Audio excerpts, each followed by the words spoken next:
Halo Mario Booster, selamat datang kembali di channel Mario Angelo. Oke, kali ini kita mendapatkan sebuah bentuk informasi terbaru bahwa dari pihak Warner Bros Discovery akhirnya udah melakukan sebuah bentuk tes screening kepada semua para audiensnya untuk film Supergirl kayak Craig Gillespie dan juga James Gunn yang satu ini. Oke, seperti kalian tahu ya bahwa akhir-akhir ini James Gunn udah ngetis banyak mengenai promosi film Supergirl yang merupakan sequel lanjutan dari film Superman karya James Gunn kemarin, yang dimana itu film merupakan film superhero terbaik di sisi sejauh ini Pak ya. Good job Om Pistol.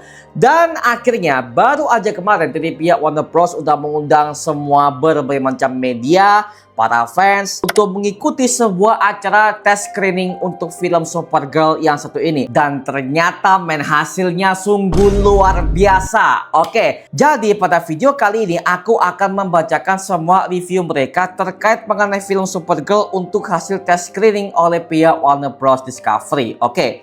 Yang pertama, mereka mengatakan Lobo punya peran penting dalam film ini dan sangat krusial bagi akhir cerita. Oke, jadi seperti kalian tahu ya bahwa Lobo juga akan hadir kepada film Supergirl. Bahkan penampakannya aja sudah pernah kita breakdown dan udah pernah kita reactionkan di official teasernya Supergirl kemarin.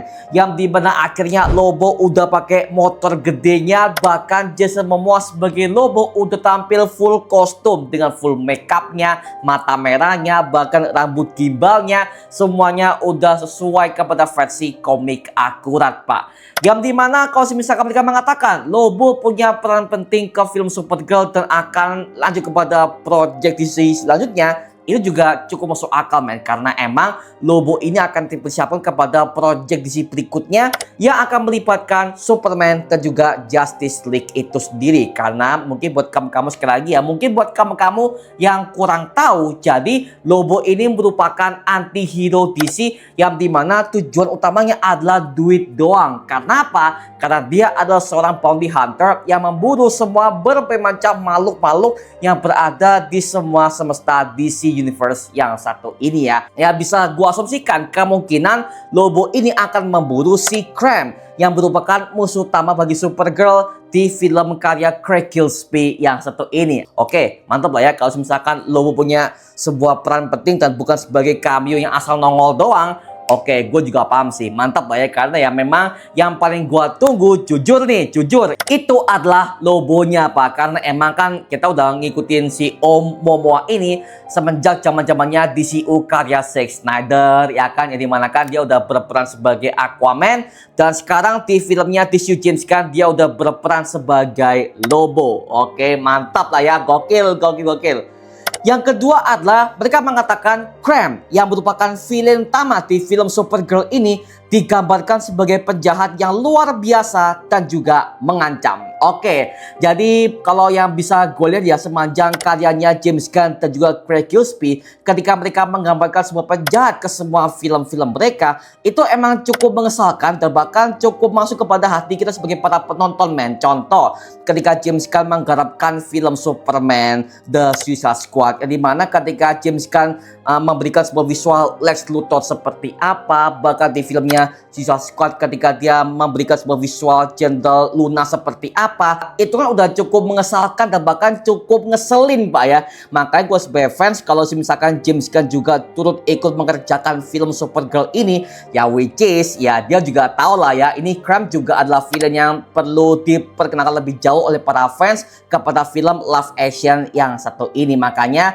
ya sekali lagi ya, karena villain Krem ini belum pernah muncul ke film live action, bahkan di serial belum pernah, dan ini adalah debut pertama kalinya si Krem akan tampil sebagai villain di film Supergirl ini. Makanya kalau misalkan para penonton dibuatkan lebih wow, lebih woo, ya jadi ya gue lebih percaya sih men, gila sih, karena emang James Gunn juga berperan penting ke dalam film Supergirl sebagai produsernya. Jadi dalam segi bentuk kreatif, sebagai bentuk skripnya juga James Gunn juga akan ikut campur seperti itu. Oke, mantap lah ya.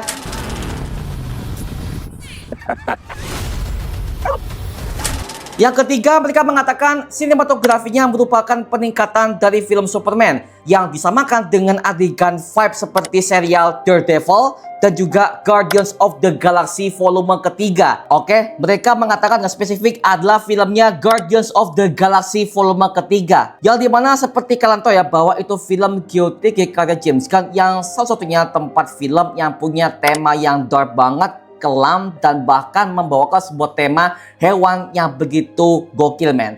Apalagi di film Supergirl ini akan mengangkat kisah originsnya bagi Kara Zor-El dan juga anjing Krypto. Bahkan di teasernya kemarin aja dari pihak Warner Bros ketika mereka promosi ke acaranya Super Bowl kemarin, mereka meresmikan sebuah cuplikan ketika Krypto pertama kali ketemu sama Kara Zor-El ketika Kara masih berada di planet Krypton dulu ya, sebagai bentuk originsnya bagi para orang-orang Kryptonian di DC Universe karya James Gunn ini, cuy. Jadi ya gue juga agak nggak kaget sih karena emang dalam segi bentuk trailernya bahkan musiknya aja juga hampir sama seperti GOTG yang dimana James Gunn mengambil sebuah bentuk musik era-era tahun 90-an, era tahun 60-an, 70-an itu udah sangat umum banget lah buat seorang James Gunn ya. Dan bahkan mereka juga mengatakan kalau film Supergirl ini akan mengambil sebuah tema film yang jauh lebih gelap dan juga serius.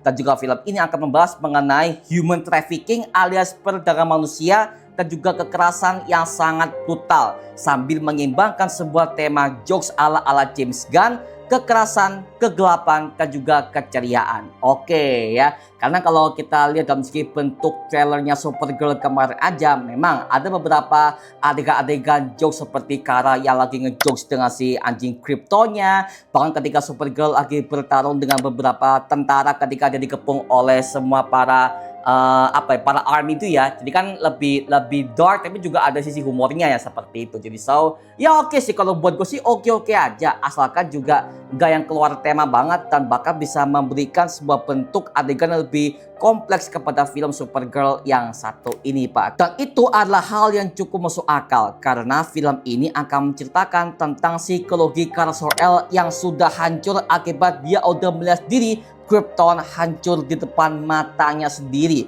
Dan dia juga adalah perempuan yang survive bersama juga dengan Superman alias adiknya si Kal-El ini ketika mereka survive dari ledakan Krypton yang satu ini, Pak ya. Bahkan di film ini sepertinya akan menceritakan bagaimanakah Krypton itu akan hancur di POV-nya Kara Zor-El sebagai Supergirl yang masih muda saat itu ya. Karena kan ketika Krypton sudah hancur, Kara ini masih berumur 13 tahun loh. Bayangin cuy, seorang gadis muda, perempuan muda yang belum tahu kehidupan, belum tahu apa-apa, masih ngerti soal ya seperti kayak cewek remaja pada umumnya. Tapi ketika dia lagi survive, dia akan menghadapi sebuah krisis planet yang ketika Krypton akan hancur di depan matanya sendiri dan dia harus meninggalkan kedua orang tuanya, bangsanya, dan dia harus survive di planet bumi, Pak. Dan kalau misalkan mereka mengatakan kalau film ini akan punya lanjutan khusus untuk Lobo, berarti bisa gua asumsikan kalau Lobo sepertinya akan bertemu dengan Superman.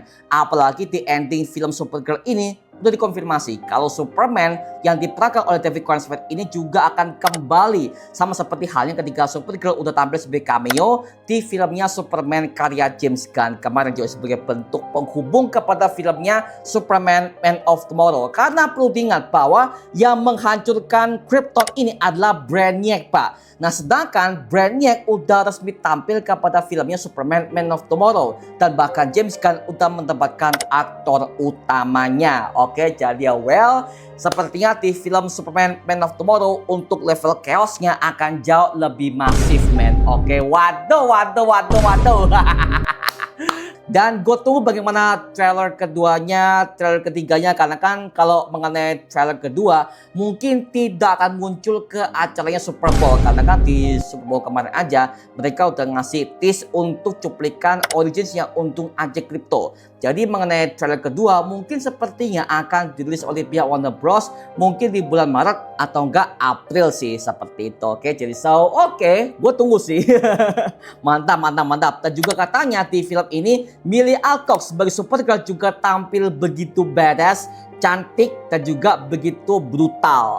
Oke, mantap ya, karena emang di versi komiknya aja Supergirl ini selalu membawa sebuah pedang milik Cloutier, yang dimana Supergirl ini ketika dia bertarung di planet itu ya, ke belakang yang ia temui adalah planet dengan matahari merah. Karena di ending film Superman kemarin, akhirnya Clark Kent udah menjelaskan kalau semua orang-orang Kryptonian seperti dia dan juga Supergirl ini hanya mendapatkan kota mereka dari radiasi matahari kuning. Dan ketika mereka berkunjung ke sebuah planet yang dimana planet itu memiliki sebuah radiasi matahari merah, otomatis kekuatan mereka sebagai Kryptonian akan hilang dan mereka udah berubah menjadi manusia biasa. Jadi sepertinya di film Supergirl ini untuk Kara akan juga bertarung seperti manusia normal, tapi juga kadang-kadang dia akan mendapatkan kekuatannya sebagai orang Kryptonian di berbagai macam planet yang punya radiasi matahari kuning. Jadi bisa gua katakan kalau sepertinya Supergirl di film ini tidak akan mendapatkan kekuatan full powernya, karena dia akan berkunjung ke semua planet yang mengandung matahari kuning atau juga ada yang matahari merah, yang which is kekuatannya mungkin akan hilang dan juga muncul setiap saat. Nah, sekarang gue serahkan kepada kalian, gimana pendapat kamu mengenai reviewnya Supergirl dari orang-orang yang udah pernah ikutan tes screening kemarin? Tuliskan pendapat kamu di kolom komentar di bawah dan kita bisa diskusikan bareng seperti biasanya. Oke? Nama gua Mario Angelo dan sampai ketemu di video berikutnya. Adios dan thank you semuanya. Dadah.